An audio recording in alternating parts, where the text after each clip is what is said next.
ತೆಂಗಿನ ಮಠ ಹಾಗೂ ಹೊರನಾಡು ಶ್ರೀಗಳಿಗೆ ಧನ್ಯವಾದಗಳನ್ನು ಅರ್ಪಿಸುತ್ತೇನೆ. ಹಾಗೂ ಇಂದಿನ ಸಮಾರಂಭದ ಸ್ವಾಗತವನ್ನು ವಹಿಸಿದಂಥ ಶರಣಬಸವ ಗುರುಮನಿಯವರಿಗೂ ಕೂಡ ವಂದನೆಗಳನ್ನು ಶ್ರೀಮಠದಿಂದ ಸಲ್ಲಿಸುತ್ತೇವೆ.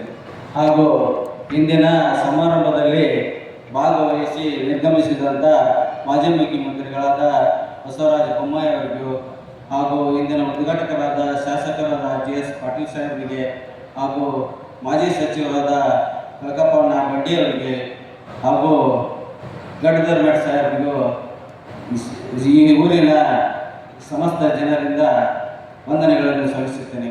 ಹಾಗೂ ಇಂದಿನ ಸಮಾರಂಭದ ಉಪನ್ಯಾಸಕರಿಗೆ ಆಗಮಿಸಿದಂಥ ಕವಿತಾ ಮಿಶ್ರಾ ಅವರಿಗೂ, ಚಂದ್ರಶೇಖರ್ ನಾರಾಯಣಪುರ ಅವರಿಗೂ, ಬಾಲಚಂದ್ರ ಜಾಬ್ ಶೆಟ್ಟಿ ಅವರಿಗೂ, HKS ಸ್ವಾಮಿ ಅವರಿಗೂ ಹಾಗೂ BM ನಾಗಭೂಷಣ್ ಅವರಿಗೂ, CR ರಾಧಾಕೃಷ್ಣ ಅವರಿಗೂ ನಮ್ಮೂರಿನ ಸದ್ಭಕ್ತರ ಪರವಾಗಿ ಧನ್ಯವಾದಗಳನ್ನು ಅರ್ಪಿಸುತ್ತೇನೆ.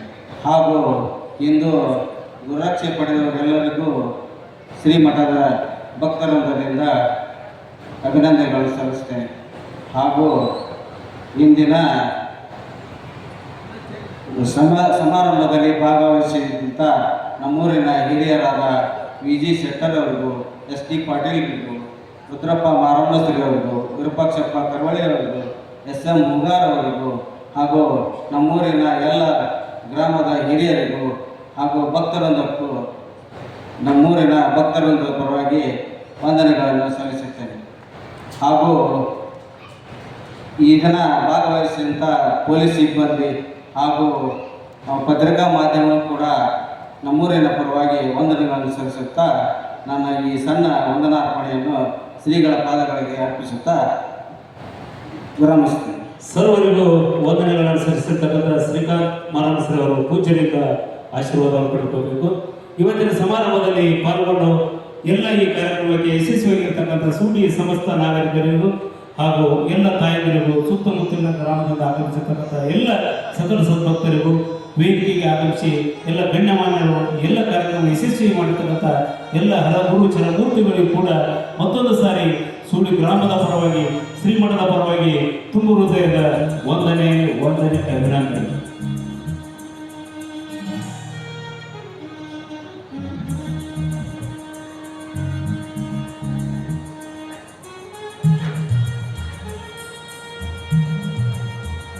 ಇವತ್ತಿನ ಈ ಸಮಾರಂಭದಲ್ಲಿ ಪಾಲ್ಗೊಳ್ಳುವುದರ ಮೂಲಕ ಸಾನ್ನಿಧ್ಯವನ್ನು ನಿರ್ವಹಿಸಿದಂಥ ಹಿರೇಮಠಕ್ಕೆ ಪರಮ ಪೂಜಾರಿಯಾಗ ಆಶೀರ್ವಾದ ನುಡಿ ಸಂದೇಶ ಶ್ರೀಮಠದ ಸದ್ಭಕ್ತರಿಗೆ ಜಯಪಾಲಿಸಬೇಕು ಅಂತ ಪರಮ ಪೂಜ್ಯ ಶ್ರೀ ಬಸವ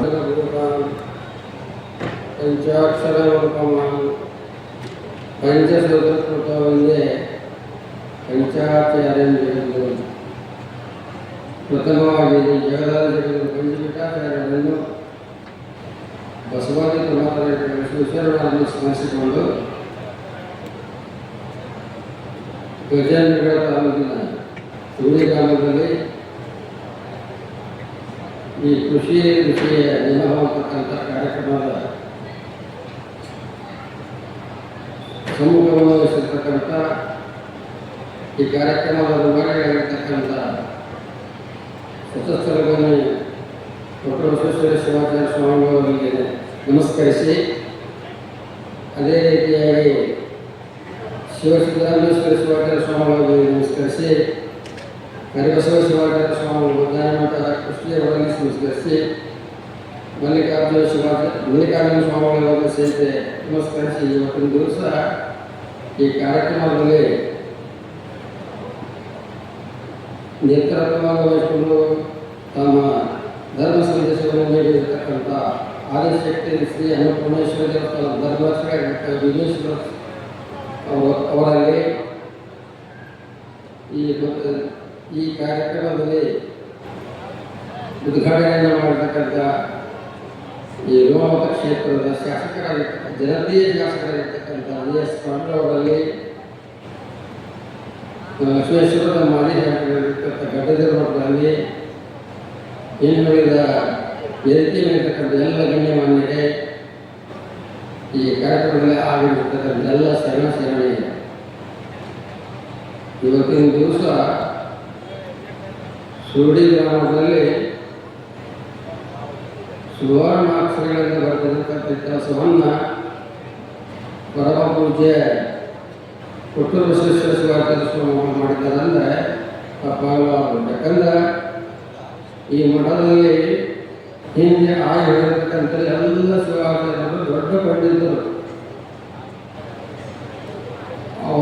ಒಬ್ಬರಿಗಿಂತ ಒಬ್ಬರು ಈ ರೀತಿಯಲ್ಲಿ ಈ ಮಠದಲ್ಲಿ ಬೆಳೆದಿರ್ತಕ್ಕಂಥದ್ದು ನೋಡಿದರೆ ಈಗಿರ್ತಕ್ಕಂಥ ಸ್ವಾಮಿಗಳು ಸಹಿತ ವಿದ್ವಾಂಸರು ಕರ್ನಾಟಕ ವಿಶ್ವವಿದ್ಯಾಲಯದ ತತ್ವಶಾಸ್ತ್ರದ ಮುಖ್ಯಸ್ಥರವಾಗಿ ಜನಪ್ರಿಯರಾಗಿರ್ತಕ್ಕಂಥ ಶಿಕ್ಷಣ ಕ್ಷೇತ್ರದಲ್ಲಿ ಸಾಧನೆಯನ್ನು ಮಾಡತಕ್ಕಂಥವ್ರು ಯಾರಾದ್ರಿಂದ ಅವರ ಕೊಟ್ಟೂರು ಬಸವೇಶ್ವರ ಶಿವಾಚಾರ್ಯ ಸ್ವಾಮಿಗಳು. ಅವರ ಕೈಯಲ್ಲಿರತಕ್ಕಂಥ ಎಲ್ಲ ಭಾಳ ಜನ ಶಿವಾಚಾರ್ಯ ಸ್ವಾಮಿಗಳು PhD ಮಾಡಿದ್ದಾರೆ. ಆಮೇಲೆ ಕೂಡ ಸಜ್ಜನ ಹೋಗಿ ಅಭ್ಯಾಸ ಮಾಡಿ ಹೊರಗೆ ಬಂದಿದ್ದಾರೆ. ಅಂಥವರಲ್ಲಿ ಈಗೇನಿದೆ ಒಬ್ಬರು ಸ್ವಾಮಿಗಳು ಸಹಿತ ತಯಾರಾಗಿರ್ತಕ್ಕಂಥವ್ರು ಸಹಿತ ಇಲ್ಲಿ ಬಂದಿದ್ರು. ಅವರು ಸಹಿತ ಹೇಗೆ ತಯಾರಾಗಿದ್ದಾರೆ ಅಂತಕ್ಕಂಥದ್ದನ್ನು ನೋಡಿ ನಿಮಗೆಲ್ಲ ಸಂತೋಷವನ್ನು ಉಂಟು ಮಾಡಿದೆ. ಈ ಕೃಷಿಯಲ್ಲಿ ಹೇಗೆ ನಾವು ಬೆಳೆಯಬೇಕು ಅಂತಕ್ಕಂಥದ್ದನ್ನು ಯಾವ ಮಳೆಗೆ ಯಾವ ಬೆಳೆಯನ್ನು ಬಿತ್ತಿದರೆ ಚೆನ್ನಾಗಿ ಬರ್ತಕ್ಕಂಥದ್ದಿದೆ ಅಂತಕ್ಕಂಥದ್ದನ್ನು ರೈತರು ಬಹಳ ಕಂಡು ಹಿಡಿದಿದ್ದಾರೆ. ಈ ವರ್ಣಗಳಲ್ಲಿ ಏನು ಬಿತ್ತಿದರೆ ಯಾವ ಬೆಳೆ ಬರ್ತೈತಿ, ವರ್ಣಿ ಮನೆಯಲ್ಲಿ ಬಿತ್ತಿದರೆ ಹೆಸರು, ಆಮೇಲೆ ಎಳ್ಳು ಬಿತ್ತಿದರೆ ಭಾಳ ಚೆನ್ನಾಗಿ ಸೊಗಸಾಗಿ ಬರ್ತಕ್ಕಂಥದ್ದು ರೈತರಿಗೆ ಭಾಳ ಗೊತ್ತು. ಆದರೆ ಅದೇ ರೀತಿಯಾಗಿ ಒಂದು ಬೆಳೆಗೆ ಒಂದು ಬೆಳೆಯನ್ನು ಬೆಳೆಯುತ್ತಿದ್ದಾರೆ. ಆ ರೀತಿಯಲ್ಲಿ ಬೆಳೆದು ಈಗ ಇತ್ತೀಚೆಗೆ ರಾಸಾಯನಿಕ ಗೊಬ್ಬರ ಬಂದು ಹೆಚ್ಚು ಪೀಕ್ ತೆಗಿಬೇಕಂತಕ್ಕಂಥದ್ದನ್ನು ನೋಡಿ ಆ ಹೊಲದಲ್ಲಿರ್ತಕ್ಕಂಥ ಜಮೀನಿನಲ್ಲಿರ್ತಕ್ಕಂಥ ಆ ಜೀವಾಣುಗಳನ್ನು ಅವೆಲ್ಲ ಸಾಯ್ತಾರವು ವಿಷಕಾರಿಯಾಗಿರ್ತಕ್ಕಂಥ ಗೊಬ್ಬರ. ನೀವು ಸಗಣಿ ಗೊಬ್ಬರವನ್ನು ಹೊಲಕ್ಕೆ ಹಾಕಿಲ್ಲ ಅದು 5 ವರ್ಷಗಳವರೆಗೆ ಆ ಗೊಬ್ಬರ ತಮ್ಮ ಕೆಲಸವನ್ನು ಮಾಡ್ತಾ ಇರ್ತದೆ. ಅಂಥ ಗೊಬ್ಬರವನ್ನು ಹಾಕಬೇಕು ಹೊರತಾಗಿ ರಾಸಾಯನಿಕ ಗೊಬ್ಬರವನ್ನು ಉಪಯೋಗ ಮಾಡಬಾರ್ದು. ಈ ಹೆಚ್ಚು ಗೊಬ್ಬರವನ್ನು ಹಾಕಿ ಯಾವ ರೀತಿಯಾಗಿ ಹಿಂದೆ ಬೆಳೆಯನ್ನು ತೆಗೆದಿದ್ರು ಈಗ ಆ ರೀತಿಯಲ್ಲಿ ಬೆಳೆ ಬರ್ತಿರಲಿಲ್ಲ. ಈ ಬೆಳೆ ಬರ್ತಕ್ಕಂಥದ್ದನ್ನು ಊಟ ಮಾಡಿದ ಸ್ವಲ್ಪ ದಿನದಲ್ಲಿ ಆ ಹಿಂದೆ ಬೆಳೀತಕ್ಕಂಥ ಬೆಳೆಯನ್ನು ಕಾಳುಗಳನ್ನು ನೋಡಿದರೆ 100 ವರ್ಷ ಶತಾಯುಷಿಗಳಾಗಿರ್ತಿದ್ರು. ಈಗ ಬೆಳೀತಕ್ಕಂಥ ಬೆಳೆಯನ್ನು ಊಟ ಮಾಡಿದರೆ ಏನು 40-50 ವರ್ಷ ಸಹಿತ ಸಾಧನೆ ಮಾಡತಕ್ಕಂಥ ಶಕ್ತಿ ಇರೋದಿಲ್ಲ ಅವರು. ಅಂಥ ತತ್ವರಹಿತವಾಗಿರ್ತಕ್ಕಂಥ ಬೆಳೆಗಳನ್ನು ಬೆಳಿಬಾರದು. ಅದು ಬಹಳ ಮನುಷ್ಯನಿಗೆ ವಿಷಕಾರಿಯಾಗಿರ್ತಕ್ಕಂಥ ಅಂಶವನ್ನು ಬರ್ತದೆ. ಅದಕ್ಕೆ ರೋಗ ರುಜಿನಗಳು ಬರ್ತಾವು, ಕೈಕಾಲ ನೋವು ಬರ್ತಾವು. ಹೀಗಿರೋದ್ರಿಂದ ಜೀವಾಮೃತವನ್ನು ಕಂಡು ಹಿಡಿದು ಅದರಲ್ಲಿಯೇ ಇರ್ತಕ್ಕಂಥ ಗೊಬ್ಬರವನ್ನು ಹಾಕಿ ಬೆಳೆದು ಚೆನ್ನಾಗಿ ಹೆಂಗೆ ರೈತರು ತೆಗೆದಿದ್ದಾರೆ ಆ ರೀತಿಯಲ್ಲಿ ತೆಗೆದಿರ್ತಕ್ಕಂಥ ಆಹಾರವನ್ನು ಊಟ ಮಾಡಬೇಕಂತ ಮಾಡಬೇಕು. ಅದಕ್ಕೆ ಅದು ಬಹಳ ದಿನಗಳ ಕಾಲ ಮನುಷ್ಯ ಬಾಳ್ತಾನ ಅಂತಕ್ಕಂಥದ್ದು. ಇದೇ ರೀತಿಯಲ್ಲಿ ತಮ್ಮ ಹೊಲದಲ್ಲಿ ಮಳೆ ಬಂದಾಗ ನೀರನ್ನು ಹರಿದು ಬಿಡದೆ ಒಡ್ಡುಗಳನ್ನು ಹಾಕಿ ಬಚ್ಚಲುಗಳನ್ನು ಕಟ್ಟಿ ತಮ್ಮ ನೀರನ್ನು ತಮ್ಮ ಹೊಲದಲ್ಲಿಯೇ ನಿಂತು ಪೈರನ್ನು ತೆಗೆಯತಕ್ಕಂಥ ರೈತರು ಭಾಳ ಜನ ಈಗ ಭಾಳ ಉತ್ತಮವಾಗಿ ಕೆಲವೊಂದು ಹೊಲಗಳನ್ನು ಆ ರೀತಿಯಲ್ಲಿ ಮಾಡ್ತಾ ಇದ್ದಾರೆ.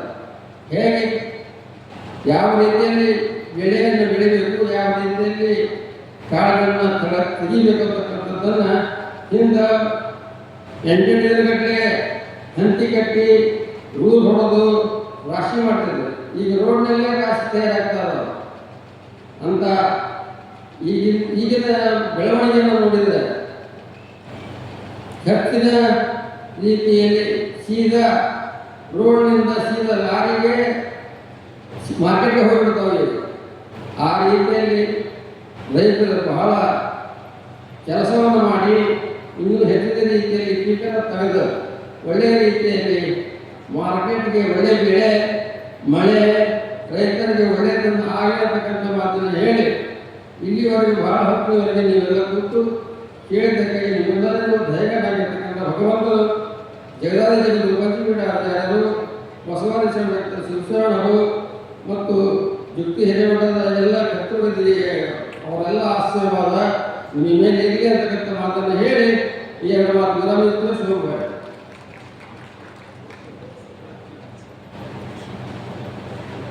ಇವತ್ತಿನ ಈ ಸಮಾರಂಭದಲ್ಲಿ ಪಾಲ್ಗೊಳ್ಳುವುದರ ಮೂಲಕ ಅವರ ಸಾಹಿತ್ಯವನ್ನು ಬೆಳೆಸಿದಂತಹ ಹಿರೇಮಠ ಪರಮ ಪೂಜ್ಯರಿಗೆ ಶ್ರೀಮಠದ ವತಿಯಿಂದ ಗೌರವ ಸಮರ್ಪಣೆ ಆಗ್ತಾ ಇದೆ. ಉತ್ಸವ ಸಮಿತಿಯ ಸಾಮಾನ್ಯ ನುಡಿ ಸಂದೇಶವನ್ನು ಶ್ರೀಮಠದ ಒಡೆಯರಾಗಿರ್ತಕ್ಕಂಥ ಪರಮ ಪೂಜ್ಯ ಶ್ರೀ ಸದಸ್ಯ ಬ್ರಹ್ಮ ಡಾಕ್ಟರ್ ಪುಟ್ಟಬಸವೇಶ್ವರ ಶಿವಾಚಾರ್ಯರು ಆಭಾರ ಮನ್ನಣೆಯ ನುಡಿ ಸಂದೇಶವನ್ನು ದಯಪಾಲಿಸುವಂಥವರಾಗಬೇಕು ಅಂತ ಪೂಜ್ಯರಲ್ಲಿ ಬೆನ್ನೈಸಿಕೊಳ್ತಾ ಇದ್ದೇನೆ. ಆತ್ಮೀಯ ಧರ್ಮ ಬಂಧುಗಳೇ, ಸಾಯಂಕಾಲ ಇದೇ ವೇದಿಕೆಯಲ್ಲಿ 6:30 ಕಾರ್ಯಕ್ರಮ ಜರುಗ್ತಾ ಇದೆ. ತಾವೆಲ್ಲ ಪಾಲ್ಗೊಳ್ಳುವಂಥವ್ರಾಗಬೇಕು ಅಂತ ವಿನಂತಿಸ್ಕೊಳ್ತಾ ಇದ್ದೇನೆ.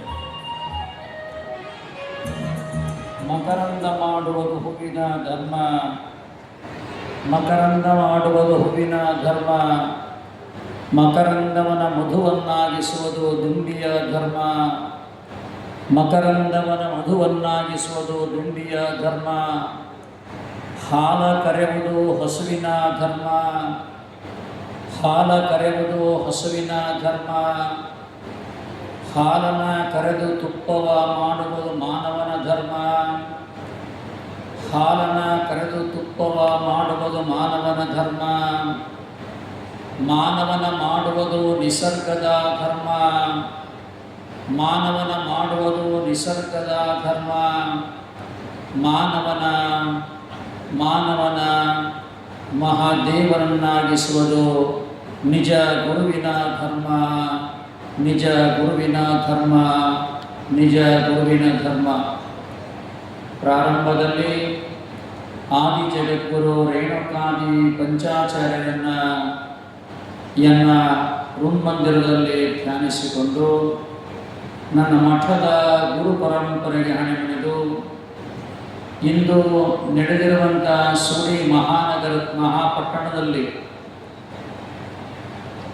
ಮಾನವ ಧರ್ಮ ಮಹಾಮಂಟಪದ ವೇದಿಕೆಯಲ್ಲಿ ನಡೆದ 2ನೇ ದಿವಸದ ಕೃಷಿ ಋಷಿ ನೆನಹು ಸಮಾರಂಭದ ಸಾನ್ನಿಧ್ಯವನ್ನು ಗಮನಿಸಿ ಈಗ ತಾನೇ ತಮ್ಮ ಆಶೀರ್ವಚನವನ್ನು ದಯಪಾಲಿಸಿದ ಹಿರೇವಡ್ಗಟ್ಟಿಯ ಮತ್ತು ಸುಳ್ಳದ ಪೂಜ್ಯರಿಗೆ ಅನಂತ ಪ್ರಣಾಮವನ್ನು ಸಲ್ಲಿಸಿ ಬೆಳಗಿನ ಜಾವ 11:30 ಗಂಟೆಗೆ ಸೂರ್ಯಗೆ ಆಗಮಿಸಿ ಮಠದಲ್ಲಿ ಸಂಕ್ಷಿಪ್ತವಾದ ಪ್ರಸಾದವನ್ನು ಸ್ವೀಕಾರ ಮಾಡಿ ರಥವನ್ನು ನೋಡಿ ಹರುಷಪಟ್ಟು ಈ 2ನೇ ದಿವಸದ ಸಮಾರಂಭದ ಉದ್ಘಾಟನೆಯನ್ನು ಮಾಡಿದ ಸನ್ಮಾನ್ಯ GS ಪಾಟೀಲ್ ಅವರು ಈ ಕ್ಷೇತ್ರದ ಶಾಸಕರು ಇಷ್ಟು ಗಂಟೆವರೆಗೂ ಸುಮಾರು 5:15 ತಾಸಾಯಿತು ಇಲ್ಲಿಯವರೆಗೆ ತಾಳ್ಮೆಯಿಂದ ಕುಳಿತುಕೊಂಡು ತಮ್ಮ ಅತ್ಯಂತ ಶ್ರೇಷ್ಠವಾದ ಮಾತುಗಳನ್ನು ಆಡಿದಂಥ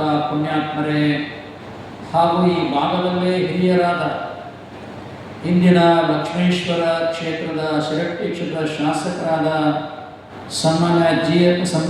ಸನ್ಮಾನ್ಯ ಗಡ್ಡದೇವ ಭಟ್ರವರೇ ಹಾಗೂ ನಮ್ಮೂರಿನವರೇ ಆದ ಶ್ರೀ ವೀರಣ್ಣ ಶೆಟ್ಟರ್ ಅವರೇ, MS ಬಿದರೂರವರೇ, ಬಹಳ ಜನ ನಮ್ಮ ಇವತ್ತು ಕೃಷಿಯ ಕುರಿತು ಮಾತನಾಡಿದ ಎಲ್ಲ ವಿದ್ಯಾವಂತ ವಿದ್ವಾನ್ಮಣಿಗಳೇ, ನಿಮಗೆ ಕಾಲವನ್ನು ನಾವು ಕೊಡಲಿಕ್ಕೆ ಸಾಧ್ಯ ಆಗಲಿಲ್ಲ.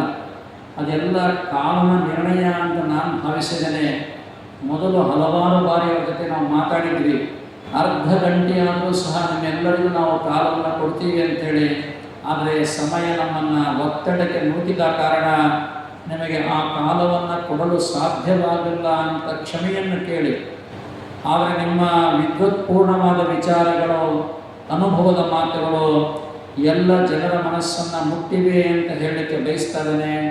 ಹಾಗೂ ಈ ಸಮಾರಂಭದಲ್ಲಿ ದಾನ ಧರ್ಮವನ್ನು ಮಾಡಿದ ಎಲ್ಲ ಪುಣ್ಯಾತ್ಮರು, ಸ್ನೇಹಿತರೆ, ತಾಯಂದರೇ, ಯುವಕರೇ ಮತ್ತು ಹಿರಿಯರೇ, ಬಹುದೊಡ್ಡ ಕಾರ್ಯಕ್ರಮ ಇದು. ಬಹುತೇಕ ವೇದಿಕೆ ಮೇಲೆ ಕುಳಿತಂಥ ಎಲ್ಲ ಜನ ಆ ಮಾತುಗಳನ್ನು ಆಡಿದ್ದಾರೆ.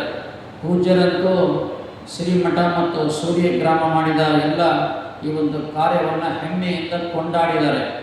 ತಾವೆಲ್ಲ ಏನು ನಿರೀಕ್ಷೆ ಮಾಡ್ತಿರಲ್ಲ, ಎಂಥ ನಿರೀಕ್ಷೆ! ರಂಭಾಪುರಿ ಜಗದ್ಗುರುಗಳನ್ನೇ ಮೊದಲುಗೊಂಡು 5 ಜನ ಜಗದ್ಗುರುಗಳು ಬರ್ತಾರ.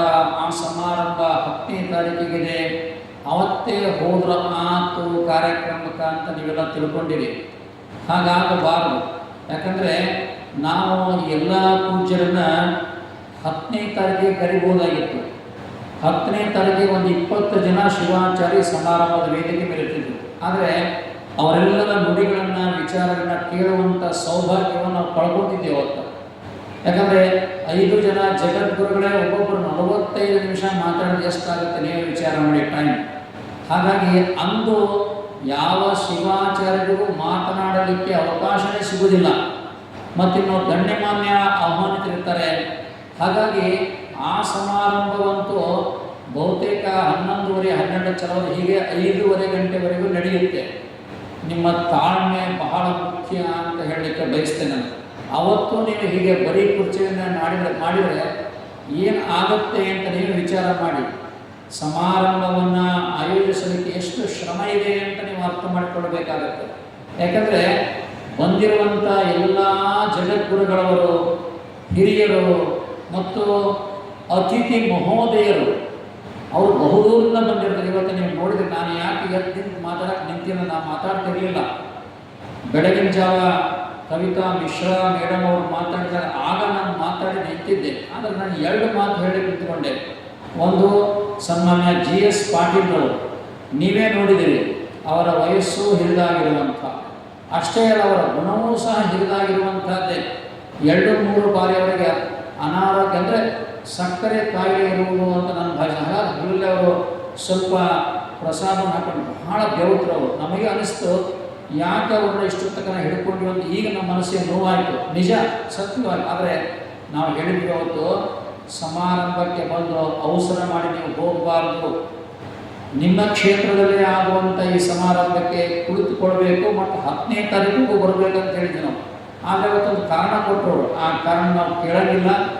ಏನೇ ಆಗಲಿ 10ನೇ ತಾರೀಕಿಗೆ ಅವರ ಮನೆತನದವರು ಯಾರಾದರೂ ಆ ಮದುವೆಗೆ ಹೋಗಲಿ, ಆದರೆ ಅವರು ಸುಡಿ ಗ್ರಾಮದ 5 ಜನ ಜಗದ್ಗುರುಗಳವರ ಅಡ್ಡಪಲ್ಲಕ್ಕಿ ಮಹೋತ್ಸವಕ್ಕೆ ಇರಬೇಕು ಅನ್ನುವಂಥದ್ದು ನಮ್ಮ ಆಗ್ರಹ, ಕಳಕಳಿದೆ. ಯಾರನ್ನೇ ಸಮಜಾಯಿಸಿ ಮಾಡಲಿಕ್ಕೆ, ತೃಪ್ತಿಪಡಿಸೋಕ್ಕೆ ನಾವು ಈ ಮಾತು ಹೇಳಕತ್ತಿಲ್ಲ. ನಿಮ್ಮ ಕ್ಷೇತ್ರದಲ್ಲೇ ಆಗುವಂಥ ಸಮಾರಂಭಕ್ಕೆ ನಿಮ್ಮ ಉಪಸ್ಥಿತಿ, ನಿಮ್ಮ ಘನ ಉಪಸ್ಥಿತಿ ಅವಶ್ಯ ಅಂತ ನೀವು ಅರ್ಥ ಮಾಡಿಕೊಳ್ಳಿ.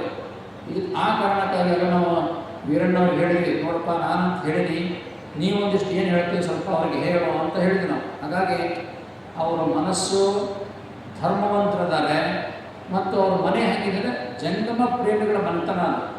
ನಾವು ಮೊನ್ನೆ ಅವ್ರ ಮನೆಗೆ ಹೋದರೆ ಅಷ್ಟೊಂದು ಗೌರವ. ಅವರು ನಮಗಾಗಿ ಪಾದ ಪೂಜೆ ವ್ಯವಸ್ಥೆಯನ್ನು ಮಾಡಿಸಿದ್ರು ಅಂದರೆ ನಿಜವಾಗಿ ಅದೊಂದು ಜಂಗಮರಿಗೆ ಕೊಡಬೇಕಾಗಿರುವಂಥ ಗೌರವ ಆ ಮನೆತನಕ್ಕೆ ಬಹುತೇಕ ಅವರ ತಾಯಿಯಿಂದ ಬಂದಿರತಕ್ಕಂಥ ಕೊಡುಗೆ ಅಂತ ಹೇಳಲಿಕ್ಕೆ ನಾನು ಬಯಸ್ತೇನೆ. ಯಾಕಂದರೆ ಅವರ ತಾಯಿಯ ಅಂತ್ಯ ಸಂಸ್ಕಾರಕ್ಕೆ ನಾನು ಹೋಗಿದ್ದೆ. ಆ ಅಂತ್ಯ ಸಂಸ್ಕಾರ ಸುಮಾರು 100 ಜನ ಸ್ವಾಮಿಗಳವರು ಆ ಒಂದು ಪದ್ಧತಿ ಶಿವಲಿಂಗದ ರೂಪದಲ್ಲೇ ಆ ಒಂದು ಅಂತ್ಯ ಸಂಸ್ಕಾರ ವ್ಯವಸ್ಥೆಯನ್ನು ಮಾಡಿಸಿದ್ರು. ಅದು ಬೇರೆ ಮಾತು. ಆದರೆ ಆ ಒಂದು ಗುಣ ಅವರಲ್ಲಿ ತಾಯಿಯಿಂದ ಬಂದಿರುವಂಥದ್ದು ಅಂತ ಹೇಳಲಿಕ್ಕೆ ಆ ಸಮಾರಂಭಕ್ಕೆ ಅವರಿಗೆ ಬೇರೆ ಊರಿನ ವಾತಾವರಣ, ಊರಿನ ವ್ಯವಸ್ಥೆಗಳನ್ನ ನಮ್ಮ ಹತ್ರ ತಂದು ಜೋಡಿಸ್ಕೊಳ್ಬಾರ್ದು ಯಾವುದೇ ಕಾರಣಕ್ಕಾಗಿ ಅಂತ ಹೇಳಲಿಕ್ಕೆ ಬಯಸ್ತಾ ಇದ್ದೇವೆ. ಮತ್ತು ನಿಮ್ಮೆಲ್ಲರ ತಾಳ್ಮೆ ಬಹಳ ಅವಶ್ಯ. ನೀವೆಲ್ಲ ಈಗ 4 ಬಾರಿ ಹೋಗಿ ಊಟ ಮಾಡಿ ಬಂದು ಕೂತ್ಕೊಂಡಿರಿ. 4 ಸಲ ಉಂಡಿರಂತಲ್ಲ, ಊಟ ಮಾಡಿರಿ, ಹೋಗಿರಿ, ಬಂದಿರಿ. ನಾವು ಮುಂಜಾನೆ ಬಂದವ್ರು ಇಲ್ಲೇ ಕುಂತೀವಿ. ಅವರು ಅಂದರು, GS ಬಂದು ಏನು ಗೊತ್ತಿದ್ದು, ನೀವು ಮುಂಜಾನೆ ಪ್ರಸಾದ ಮಾಡಿ 10 ಗಂಟೆಗೆ ತಯಾರಾದವರು ಇನ್ನೂ ಹೆಂಗೆ ನಿಮ್ಮ ಪ್ರಸಾದ ವ್ಯವಸ್ಥೆ ಅಂದರು. ಈಗ ನಮ್ಮ ಪೂಜ್ಯರು ನನ್ನ ಸಾಕಾದ ಪ್ಯಾಚನ ಮನೆಗೆ ಮಠಕ್ಕೆ ಊಟ ಮಾಡ್ತೀನಿ ಅಂತ ಹೇಳಿದ್ರು. ಮೊದಲು ಹೋಗ್ರಪ್ಪ ಅಂತ ಕಳಿಸಿದ್ವಿ. ಹಾಗಾಗಿ ಸಮಾರಂಭ ಬಹಳ ದೊಡ್ಡದು ಅಂತ ನಿಮಗೆ ಗೊತ್ತಿದೆ. ಆದರೆ ಎಲ್ಲ ನಿಮ್ಮ ಸದುಪಯೋಗಕ್ಕಾಗಿ ಅಂತ ನೀವು ಅರ್ಥ ಮಾಡಿಕೊಳ್ಳಿ. ಇಲ್ಲಿ ಬಂದಿರತಕ್ಕಂಥ ಎಲ್ಲ ವಿದ್ಯಾವಂತರು ನಿಮಗೆ ಎಲ್ಲಿ ಸಿಗಬೇಕು, ಅವರು ಯಾವಾಗ ಸಿಗಬೇಕು, ಅವ್ರ ಮಾತುಗಳನ್ನು ಕೇಳಿ ಅನುಕೂಲವಾದವ್ರ ಜೊತೆ ಸಂಪರ್ಕ ಮಾಡಿ ಅವರ ಮಾತುಗಳು ಕೇಳಿದಷ್ಟಲ್ಲ, ಇವತ್ತು ರೈತರಿಗಾಗಿ ಮಾಡಿರ್ತಕ್ಕಂಥ ವ್ಯವಸ್ಥೆಗೆ ನೀವು ಹೇಗಿರಬೇಕು ಅಂತ ನೀವು ಅರ್ಥ ಮಾಡಿಕೊಳ್ಳಿ. ನಾಳೆ ತಾಯಂದ್ರ ಸಮಾರಂಭ ಇದೆ. ಸುಮಾರು 5,000 ಜನ ತಾಯಂದರಿಗೆ ಉಡಿ ತುಂಬುವ ಕಾರ್ಯಕ್ರಮ ಇಟ್ಕೊಳ್ಳಾಗಿದೆ. ತಾಯಂದ್ರಾದವರು ಬೆಳಗ್ಗೆ 9-10 ಗಂಟೆಗೆ ಬಂದು ಇಲ್ಲಿ ಕುಳಿತುಕೊಂಡು ಆ ವ್ಯವಸ್ಥೆಯನ್ನು ನೋಡಬೇಕು. ನಮ್ಮ ಕಾರ್ಯಕರ್ತರು, ಯುವಕರು, ಹಿರಿಯರೆಲ್ಲ ಬೆಳಗ್ಗೆ ಆದಷ್ಟು 8 ಗಂಟೆಗೆ ಇಲ್ಲಿ ಬಂದು ಈ ವೇದಿಕೆ ಸಭಾಂಗಣವನ್ನು ಸರಿಯಾಗಿ ನೋಡುವಂತೆ ಕೆಲಸ ಮಾಡಬೇಕು. ನೀವನ್ನ 8 ಗಂಟೆಗೆ ಮನೆಯೊಳಗೆ ಮಕ್ಕಂತೀವಿ ಅಂದರೆ ನಿಮ್ಮ ಕೆಲಸ ನೀವು ಮನೆಯಲ್ಲೇ ಕೆಲಸ ಮಾಡಿದ್ರೆ ಇದನ್ನ ಯಾರು ಮಾಡ್ಬೇಕು? ನಾವು ಬಂದು ಮಾಡ್ಬೇಕಂತ ಹಾಗಾಗಬಾರ್ದು. ಈ ವ್ಯವಸ್ಥೆಯನ್ನು ಸರಿಯಾಗಿ ನಡೆಸಿಕೊಂಡು ಹೋಗಬೇಕಾಗಿರ್ತಕ್ಕಂಥ ಕೆಲಸ ನಿಮ್ಮ ಮೇಲಿದೆ. ನಾವು ಈ ಒಂದು ಸಮಾರಂಭವನ್ನು ಆಯೋಜಿಸಿದ್ದೇವೆ. ಆಯೋಜಿಸಿರುವಂಥ ಸಮಾರಂಭಕ್ಕೆ ಹೆಮ್ಮೆ ಮತ್ತು ಗೌರವ, ಊರಿಗೆ ಒಂದು ಹೆಮ್ಮೆ ಬರಬೇಕಂದ್ರೆ ಅದಕ್ಕೆ ತಕ್ಕದಾಗಿ ದುಡಿಬೇಕಾಗಿರುವಂಥ ಕೆಲಸ ನಿಮ್ಮ ಮೇಲಿರುವಂಥದ್ದು ಅಂತ ಹೇಳಲಿಕ್ಕೆ ಬಯಸ್ತಾ ಇದ್ದೇನೆ. ಸನ್ಮಾನ್ಯ ಅಜ್ಜರು, ನಾವು ಗಡ್ಡದೇವರ ಮಠ ಅಂತ ಅನ್ನಲ್ಲ, ಅಜ್ಜರ ಅಂತ ಕರಿತೀವಿ. ಬೇಕಾದ್ರೆ ಕೇಳಿ ಯಾವಾಗ ಫೋನ್ ಮಾಡಿದ್ರೆ ಅಜ್ಜರ ಅಂತ ಹೇಳ್ತೀವಿ. ಯಾಕಂದ್ರೆ ಅಷ್ಟು ಮೃದುವಾಗಿರುವಂಥ ಸ್ವಭಾವ, ಅಷ್ಟೇ ಒಂದು ಗಾಂಭೀರ್ಯ ಅವರಿಗಿರುವಂಥದ್ದು. ಬಹುತೇಕ ನಮ್ಮ ಗದಗ ಜಿಲ್ಲೆಯಲ್ಲಿ, ಈ ಉತ್ತರ ಕರ್ನಾಟಕದಲ್ಲೇ ಅವರನ್ನು ಗೌರವಿಸದೇ ಇರುವಂಥ ವ್ಯಕ್ತಿನೇ ಇಲ್ಲ. ಯಾಕಂದರೆ ಅವರು ಒಂದು ರೀತಿ ಅಜಾತ ಶತ್ರು ಅಂತ ಹೇಳ್ಬೋದು. ಅವರಿಗೆ ಎಲ್ಲ ಪಕ್ಷದವರು ಗೌರವ ಕೊಡ್ತಾರೆ. ನಾವೊಂದು ಮಾತಾಡು ಮೊನ್ನೆ ಲಕ್ಷ್ಮೇಶ್ವರಕ್ಕೆ ಹೋಗಿ ಹೇಳಿದ್ವಿ, ನಮ್ಮ ಊರೊಳಗೆ 5 ಜನ ಜಗತ್ತು ಬರ್ತಾರೆ, ಸಮಾರಂಭ ಇದೆ, ನಿಮ್ಮಿಂದ ನಮಗೆ ಏನು ಕೊಡುಗೆ ಬೇಕಂದರೆ 75 ಜನ ನಮಗೆ ನಿಮ್ಮಿಂದ ಕೊಡುಗೆ ಬೇಕು. ನಮಗೆ 75 ಜನ. ಯಾಕೆ ಅಂತ ಕೇಳಿದ್ರು. 5 ಜನ ಜಗದ್ಗುರುಗಳವರ ಪಲ್ಲಕ್ಕಿಯನ್ನು ಹೊರುವಂಥ ದಷ್ಟಪುಷ್ಟವಾಗಿರುವಂಥ ಒಂದು 70 ಜನ ಯುವಕರನ್ನ ಊರಿಗೆ ಕಳಿಸಿ ಅಂತ ಹೇಳಿ. ನಿಮ್ಮ ಊರಾಗಿಲ್ಲ, ನಮ್ಮ ಊರಾಗ ಅದಾರ. ಹೆಂಗೆ ಅದಾರ ಅಂತಂದರೆ 4 ಹೆಜ್ಜೆ ಅಂದ್ರೆ ಮತ್ತೆ ಮುಂದಕ್ಕೆ ಹೋದರೆ ಮತ್ತೆ ಇಲ್ಲೆಲ್ಲ ಕ್ರಾಸ್ ಆದರೆ ಹೆಂಗೆ ಅಂತ ಹಾಗೇನು ಹೇಳಿದ್ವಿ. ನಮ್ಮ ಯುವಕರಿಗೆ ಬೇರೆ ಬೇರೆ ಕೆಲಸಗಳನ್ನು ನಾವು ಕೊಟ್ಟಿದ್ದೇವೆ. ಅಲ್ಲಿ ಕೆಲಸ ಮಾಡುವಂಥ ಕೈಗಳ ಕೊರತೆಯಾದ ಕಾರಣ ಅದು ಸೇವೆಯನ್ನು ನಡೆಸ್ಕೊಡ್ಬೇಕಂದ್ರೆ ಬಹಳ ಹರುಷಪಟ್ಟು 9ನೇ ತಾರೀಕಿಗೆ 70 ಜನರನ್ನ, ಯುವಕರನ್ನ ಸೂಡಿ ಗ್ರಾಮಕ್ಕೆ ಕಳಿಸಿಕೊಡುವಂಥ ವ್ಯವಸ್ಥೆಯನ್ನು ಅವರು ಮಾಡಾರಲ್ಲ, ಅದು ನಮಗೆ ನಿಜವಾಗಿರುವಂಥ ಹೆಮ್ಮೆ ಮತ್ತು ಗೌರವ. ಅವರು ಎಷ್ಟೋ ಸಂಪತ್ತನ್ನು ಕೊಟ್ಟ ಹಾಗೆ ಅಂತ ನಾವು ಭಾವಿಸ್ತೀವಿ. ಅಷ್ಟೇ ಅಲ್ಲ, ಗಂಗಣ್ಣ ಮಹಾಂತ ಶೆಟ್ಟರು ಮತ್ತು ಇವರಿಬ್ಬರು ಆ ಊರಿನಲ್ಲಿ 2 ಜೋಡೆತ್ತುಗಳಿದ್ದಂಗೆ. ಅವರು ಕೂಡ ಸಾಮಾನ್ಯ ಮಾಜಿ ಶಾಸಕರೇ ಅದೇ ಊರಿನ. ಹಾಗಾಗಿ ಅವರಿಗೆ ಆ ಜವಾಬ್ದಾರಿಯನ್ನು ವಹಿಸಿದ್ದೇವೆ. ಅವರು 10ನೇ ತಾರೀಕಿಗೆ ಬರಬೇಕು ಅಂತ ಹೇಳಿ ಅವರು ಅನಾಯಾಸವಾಗಿ ಈ ಭಾಗಕ್ಕೆ ಬಂದಾರಂತೆ. ಇಲ್ಲಿ ಸಮಾರಂಭ ಇದು ನೆನಪು ಮಾಡಿಕೊಂಡು ನಾನು ಹೋಗಬೇಕು, ನೋಡಬೇಕು, ಏನು ನಡೆಯುತ್ತಂತ ನೋಡಕ್ಕೆ ಬಂದಾರ ಅವರಿಗೆ. ನೀವು ಹೆಂಗದಿರಿ, ಏನು ಕೆಲಸ ಮಾಡಿರಿ, ಈ ಒಂದು ವೇದಿಕೆ ಹೆಂಗೆ ಅಂತ ನೋಡಿ ಭಾಳ ಸಂತೋಷಪಟ್ಟು ನಮ್ಮ ಜೊತೆಗೆ ಹಂಚ್ಕೊಂಡ್ರು. ಅದಕ್ಕಾಗಿ ನಾವು ಹೇಳ್ತೀವಿ, ಮತ್ತೆ 10ನೇ ತಾರೀಕಿಗೂ ಅಜ್ಜವರು ಈ ಸಮಾರಂಭಕ್ಕೆ ಬರ್ತಾರೆ ಅನ್ನುವಂಥ ಮಾತನ್ನು ಹೇಳಲಿಕ್ಕೆ ಬಯಸ್ತೀನಿ. ಒಟ್ಟಾರೆಯಾಗಿ ವೇದಿಕೆ ಮೇಲಿರ್ತಕ್ಕಂಥವ್ರು, ಮುಂಭಾಗದಲ್ಲಿರ್ತಕ್ಕಂಥವ್ರು, ತಾಯಂದಿರು, ನೀವೆಲ್ಲ ವಿಶೇಷವಾಗಿ ಎಲ್ಲರಿಗೂ ಒಂದು ಸಂದೇಶವನ್ನು ಕೊಟ್ಟು, ಜಾತ್ರೆ ದಿವಸ 10ನೇ ತಾರೀಕು ಅಂತ ಅಷ್ಟೇ ಭಾವಿಸಬೇಡಿ. ನಾಳೆ ನಡೆಯುವಂಥ, ನಾಡಿದ್ದು ನಡೆಯುವಂಥ ಸಮಾರಂಭಕ್ಕೂ ಔಚಿತ್ಯ ಮತ್ತು ಗೌರವ ತರುವಂಥ ಕೆಲಸವನ್ನು ನೀವೆಲ್ಲ ಮಾಡಿ ಈ ಸಮಾರಂಭ, ಈ ಕಾರ್ಯಕ್ರಮ ಅತ್ಯಂತ ಯಶಸ್ವಿಯಾಗುವ ಹಾಗೆ ನಡೆದುಕೊಳ್ಳುವಂಥ ವ್ಯವಸ್ಥೆಯನ್ನು ತಾವೆಲ್ಲ ಮಾಡ್ತೀವಿ ಅನ್ನುವಂಥ ಆತ್ಮವಿಶ್ವಾಸ ನನಗೂ ಇದೆ. ಬಹುತೇಕ ಯಾರು ಆ ರೀತಿ ದುಡಿತಾರೆ ಅದಕ್ಕೆ ತಕ್ಕದಾಗಿರುವಂಥ ಅನುಗ್ರಹ ಆಶೀರ್ವಾದವನ್ನು ಗದ್ದುಗೆ ಇರತಕ್ಕಂಥ ಉಮಾಪತಿ ಅಜ್ಜ ಅವರಿಗೆ ನೀಡ್ತಾನೆ ಅನ್ನುವಂಥ ವಾಗ್ದಾನವನ್ನು ನಾನು ಮಾಡ್ತೀನಿ. ಎಲ್ಲೂ ಅನ್ಯಾಯ ಆಗಕ್ಕೆ ಸಾಧ್ಯನೇ ಇಲ್ಲ. ಸನ್ಮಾನ್ಯ GS ಪಾಟೀಲ್ ಅವರು ನಾನು ಹೇಳಿದ್ದೇನೆ, ಬೆಳಗ್ಗೆ ಪ್ರಸಾದ ಆಗಿರೋದು, ಬೆಳಗ್ಗೆ ನಾವು ಕೊಟ್ಟಿದ್ದು ಮಂಡಕ್ಕಿ ಮತ್ತು ಒಂದು ಮಿರ್ಚಿ ತೊಗೊಂಡಿರ್ಬೇಕು ಅಷ್ಟೇ. ಅದು ಅಲ್ಪೋಪಹಾರ. ಈಗ ನಾವು ಶಾವಿಗೆ ಪಾಯಸವನ್ನು ಮಾಡಿದ್ದೇವೆ. ನೀವು ಆ ಪಾಯಸವನ್ನು ಸ್ವೀಕಾರ ಮಾಡಿ ಪ್ರಸಾದವನ್ನು, ಊಟವನ್ನು ಮಾಡೇ ಹೋಗ್ಬೇಕಂತ ಹೇಳಿ ನಮ್ಮ ಜೊತೆ ಅವರು ಶ್ರೀಮಠಕ್ಕೆ ಬರ್ತಾರೆ.